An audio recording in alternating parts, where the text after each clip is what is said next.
ধন্যবাদ জনাব মাইনুদ্দিন।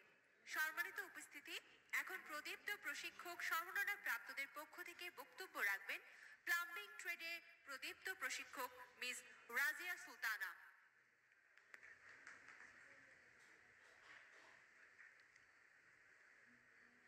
আজকে এই মহতী অনুষ্ঠানের মান্যবর প্রধান অতিথি, সম্মানিত অতিথিবৃন্দ, আসসালামু আলাইকুম, শুভ সন্ধ্যা।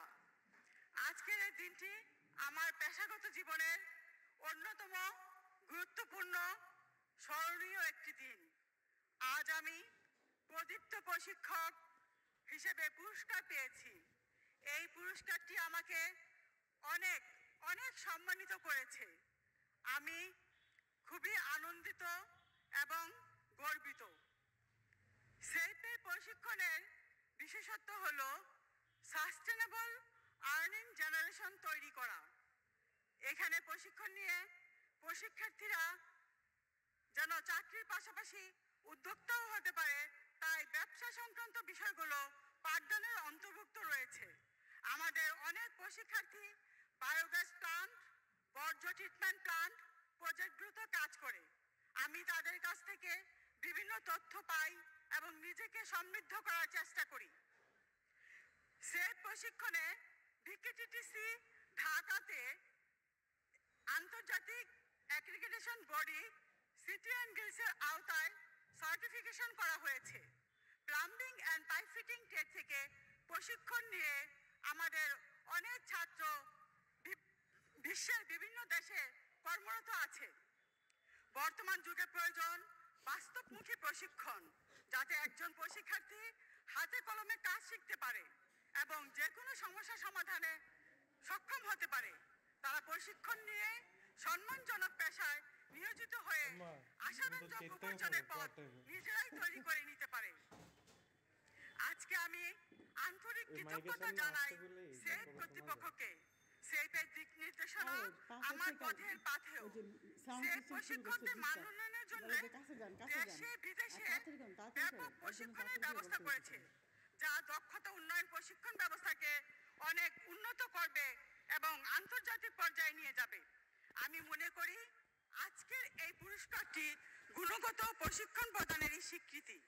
আমি প্রতিশ্রুতিবদ্ধ যে আমি আগামীতেও প্রশিক্ষণ মান উন্নয়নের জন্য সচেষ্ট থাকব। আজকের এই পুরস্কার প্রাপ্তি আমার দায়িত্ব অনেক বাড়িয়ে দিয়েছে, অনুপ্রাণিত করেছে। আবারও সেফ প্রকল্পকে আন্তরিক ধন্যবাদ, কৃতজ্ঞতা জ্ঞাপন করছি। ধন্যবাদ। ধন্যবাদ মিস রাজিয়া সুলতানা। আমি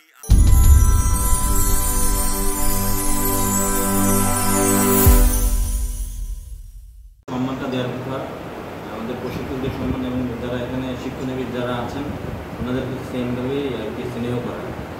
সবাইকে সহযোগিতা করবেন এবং ক্লাসে কেউ মোবাইল ফোন ইউজ করবে না, এবং কথা বলার সময় যে কথা বলবেন তার সাথে কেউ সাইড টক করবে না।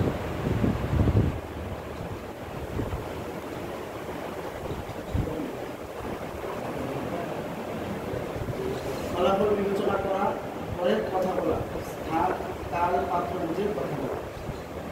একটা বলেন, পরের জন বলেন। মোবাইল ফোনে বিভিন্ন বন্ধ করে রাখা এবং ক্লাস চলাকালীন সময় মোবাইল ফোন ব্যবহার করতে ধারাবাহিকভাবে বলতেছেন না। ও কোনটা বলছে, পরেরটা বলেন। দেখে দেখেই বলেন, মানে আমরা হচ্ছে কি যে রুলসগুলি আমরা কিছু প্রোভাইড করে রাখছি, তাই না? আরও কি ভালোভাবে করা যায় সে বিষয়ে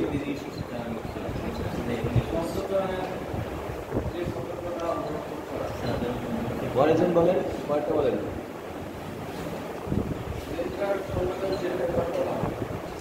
এই বিষয়টা কি বুঝেন? জেন্ডার কি, জেন্ডার কি কে ভালো বলতে পারবেন? বলেন, একজন বলেন। বলেন। এখানে নারী পুরুষ এবং অন্যান্য বিষয় বোঝানো হচ্ছে। এখানে যেহেতু স্যারকে আমরা যেভাবে আমরা কথা বলবো, যদি পুরুষের ক্ষেত্রে যদি এখানে যদি আমাদের সাথে যদি কোনো শিক্ষানবিশ যদি কোনো স্টুডেন্ট মহিলা থাকতো, আমরা যেন তাকে আমাদের সাথে ক্লাস করার ক্ষেত্রে সে যেন আমাদের ক্ষেত্রে যেন কোনো বিভ্রান্তির সৃষ্টি না হতো, কিংবা ওই যে যেটাকে বলে কি ইংরেজিতে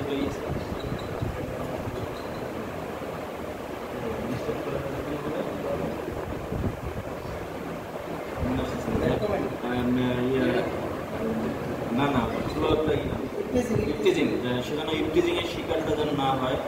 আর তাছাড়া হচ্ছে আমরা নারীকে নারীর সম্মানে কথা বলবো এবং পুরুষকে পুরুষ সম্মানের সাথে কথা বলতে হবে। এখানে তো সেটা তো নাই, আমরা সাধারণত এই দুই জেন্ডারের এইটাই বললাম। এখানে জেন্ডার শব্দটা নিয়ে আমি একটু কথা বলি। এখানে হচ্ছে যে জেন্ডার কিন্তু খুব সুন্দরভাবে বুঝাইছে। এখন মনে করেন যে এখানে যদি আমার 20টা মেয়ে ট্রেনি থাকতো আর একটা ছেলে ট্রেনি থাকতো, তাহলে সিচুয়েশনটা কী হতো? তাহলে কি ছেলে ট্রেনিটা কি প্রশিক্ষণ নিত না? তার জন্য সেরকম একটা পরিবেশ আমাদেরকে তৈরি করে দিতে হতো। সেম এখানে আপনারা 19 জন যদি ছেলে থাকেন, একটা মেয়ে যদি এখানে আসে, তার জন্য কি, তার জন্য ও ফ্রেন্ডলি একটা এনভায়রনমেন্ট, কোঅপারেটিভ একটা এনভায়রনমেন্ট এবং রেসপেক্টিভ একটা এনভায়রনমেন্ট সেই মেয়েটার জন্য আমাদেরকে দিতে হবে। এই বিষয়টাই হচ্ছে জেন্ডার অ্যাওয়ারনেস। কারণ হচ্ছে যে আজকে আপনি আসছেন এখানে, কালকে হয়তো আপনার বোনটাও এখানে এসে বসতে পারে। তো এই রেসপেক্টটা যদি না দেন, এই পথটা যদি আপনারা তৈরি করে না দেন, তাহলে কি মেয়েরা বাইরে এসে কাজ করতে পারবেন না। আরেকটা হচ্ছে যে এখন বর্তমান পরিস্থিতিতে যে মানে একটা ফ্যামিলি লিড করার জন্য যতটুকু মানে ফাইন্যান্সিয়াল সাপোর্ট দরকার, একটা ছেলে মেয়ে সমানভাবে কাজ করলে একটা পরিবারে সেভাবে সাপোর্ট দেওয়া যায়, তাই না? 2 হাত আপনি কাজ করবেন, যখন আপনাকে 4 হাত কাজ করবে তখন তো অবশ্যই আপনার কি এখানে আরও বেশি আর্নিং হবে। আবার কি একটা মেয়ে যখন ঘরের সংসারে কাজ করে, এখন কিন্তু আর সেই প্রেক্ষাপট নাই যে আমি ছেলে থেকে বাইরের কাজ করব, আর হচ্ছে যে আমি মেয়ে শুধু রান্নাই করব, ঘরই গুছাবো, ঘরের বিষয়গুলি করব, সেটা না। এখন কি ছেলেরাও অনেক মেয়েদের কাজগুলি করতে পারে। আরেকটা বিষয় দেখেন, আমি প্রাউড ফিল করি যে ছেলেদের জন্য ছেলেরা কি সব কাজগুলি তো করে, তাছাড়া বড় বড় রেস্টুরেন্ট, বড় বড় বিয়ের কাজ, বড় বড় অনুষ্ঠানের কাজ, এই রান্নাগুলি কে করে? তাহলে কি মেয়েদের কাজ শুধু রান্না করা? ছেলেরা করে না? এবং জানেন বড় বড় হোটেলে 5 স্টার 3 স্টার হোটেলে শেফদের স্যালারি কত? তাহলে কাজের কিন্তু কোনো ছেলে মেয়ে নাই। কাজের কি ছেলে মেয়ে আছে? এখন একটা কমোড ইনস্টলেশন করতে হবে, সেখানে কি বলা আছে কমোড যে আমি মেয়েদের হাতে ইনস্টলেশন হবো না, ছেলেদের হাতে হবো, ছেলেদের হাতে রান্না করা যাবে না, মেয়েদের করতে হবে? এইটা কিন্তু নাই। কাজের মধ্যে কিন্তু ছেলে মেয়ে নাই, তাই না? ছেলে মেয়ের প্রভেদ হলো আমাদের মধ্যে সৃষ্টিকর্তাই আমাদের মধ্যে কিছু ফিজিক্যাল ডিফারেন্স দিয়ে বানাইছে, তাই না? শক্তি দিয়ে, মেধা দিয়ে, বুদ্ধি দিয়ে সেভাবে করছে। কিন্তু আমাদেরকে সেইভাবে প্রেক্ষাপট তৈরি করে নিতে হবে। সকলকে সম্মান করতে হবে, মেয়েদেরকে সম্মান করতে হবে, মেয়েদেরকেও ছেলেদেরকেও সম্মান করতে হবে, সবাইকে সবার প্রতি সম্মান রেখে যে সমতাটা নিয়ে আসাটাই হচ্ছে জেন্ডার অ্যাওয়ারনেস। যদি না থাকে তাহলে কি সেই সমতা আমরা রক্ষা করতে পারবো না। দেখা যায় যে বেশিরভাগ জেন্ডার ট্রেনিংয়ের মধ্যে মেয়েদেরকে ট্রেনিংগুলি করা হয়। আমি মনে করি জেন্ডার ট্রেনিং বা জেন্ডার অ্যাওয়ারনেসের মধ্যে ছেলে মেয়ে একসাথেই ট্রেনিংটা করা উচিত। কারণ ছেলেরা যদি সেই রেস্ট্রিকশন যদি ফ্লেক্সিবল না করে, তাহলে মেয়েরা বাইরে আসতে পারবে না, তাই না? মেয়েরা বাইরে আসতে পারবে না। তার জন্য এখানে আমি বলবো না যে মেয়েরা উশৃঙ্খলতা করবে, মানে অকাঙ্ক্ষিত কোনো কিছু চাইবে, সেই বিষয়টা না। কিন্তু এখানে সবাইকে সমান সুযোগ দিয়ে একটা ইনক্লুসিভ এনভায়রনমেন্ট তৈরি করে দেওয়া। সমুদ্রে কি শামুক ঝিনুক অনেক রকমের না, কোনোটার কাটা আছে, কোনোটা রুক্ষ, কোনোটা স্মুথ, কোনোটা দ্রুত চলে, কোনোটা আস্তে চলে।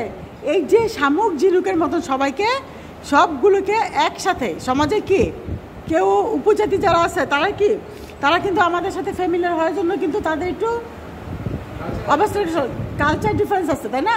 ইন্ডিভিজুয়াল ডিফারেন্স আছে। তারপরে কেউ ধনী আছে, কেউ গরিব আছে। আমাদের এখানে আপনারা যখন প্রশিক্ষণ নিতে আসছেন কাউকে কিন্তু জিজ্ঞেস করি না আপনার ইনকাম কত। কারো কাপড় চোপড় খুব হাইফাই আছে, কারো একটু নর্মাল আছে, কাউকে কিন্তু আমরা সেটা দেখি নাই। এখানে মেয়েদেরকে আমরা আরও ইনভাইট করি যে মেয়েরা আসুক। আমাদের এই ট্রেড থেকে plumbing and pipe fitting trade থেকে মেয়েরাও কাজ করে গেছে, এবং এখানে কি এখন প্লাম্বিং অ্যান্ড পাইপ ফিটিং থেকে কাজ শিখে ট্রেনার হওয়ার সুযোগ আছে, অ্যাসেসর হওয়ার সুযোগ আছে। এবং আমি নিজে এখানে কি দেখেন, এইখানে রেশিওটা দেখেন, আমরা এখানে মেয়ে 2 জন কাজ করি, ওমেন 2 জন, ছেলে 1 জন, তাই না? এইটা কেন হয়েছে? আমাদের পরিবার থেকে সুযোগ করে দিছে, আমার প্রতিষ্ঠান সুযোগ করে দিছে, তাই না? না হলে তো আমি এখানে আসতে পারতাম না। তো এই বিষয়টাকে আমরা খুব প্রাধান্য দেই। সেই বিষয়টা হচ্ছে যে জেন্ডার সংবেদনশীল হয়ে কথা বলা এবং তাদেরকে সুযোগটা করে দেওয়া। আমি বুঝাতে পারছি? এই বিষয়টা সবসময় যেন আমরা সবাইকে অ্যাওয়ার করতে পারি, অ্যাওয়ারনেসটা দিতে পারি, তাহলেই আমরা সেইভাবে একটা সুন্দর পরিবেশ সৃষ্টি করতে পারবো। ঠিক আছে, আর পরের বিষয়টা বলেন। একজন বলেন, পরে কি আছেন? সাবলীল ও স্পষ্ট উচ্চারণে কথা বলেন। আমরা যা বলবো সেই স্পষ্টভাবে কথাটা যদি আমরা না বলি তাহলে সেটার কি রেসপন্স হবে না। তারপর আরেকজন বলেন। আপনি এমনভাবে একটা কথা বললেন যে বুঝাই গেল না, তাই না? আপনি কথাটা এখানে কি কমিউনিকেশনের জন্য এই বিষয়গুলি আমাদের পরবর্তী পর্যায়ে আরও আমরা জানবো। ঠিক আছে, বলেন। পরেরজন বলেন।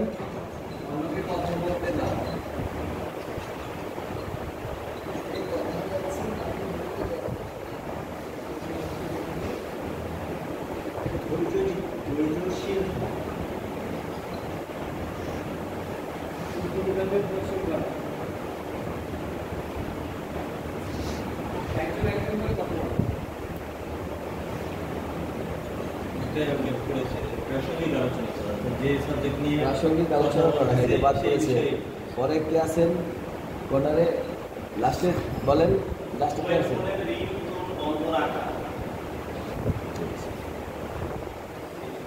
বিষয়গুলো বুঝতে পারছেন? আমরা যদি এর মধ্যে আরও কিছু রুলস আনতে চাই তাহলে সেটা আমরা আনতে পারি। তাছাড়া আমাদের এখানে কি আছে, সবসময় আমাদের এখানে একটা গ্রাউন্ড রুল আছে, তাই না?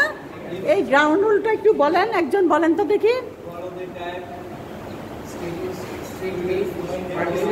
Participate actively and contribute to assignment timely. Only one person will speak at time. Practice active learning. Keep discussion relevant. No side talking. No mobile phones. Find reasons to appreciate others. Be expected to inform others about your own opinion. Regular housekeeping should be done.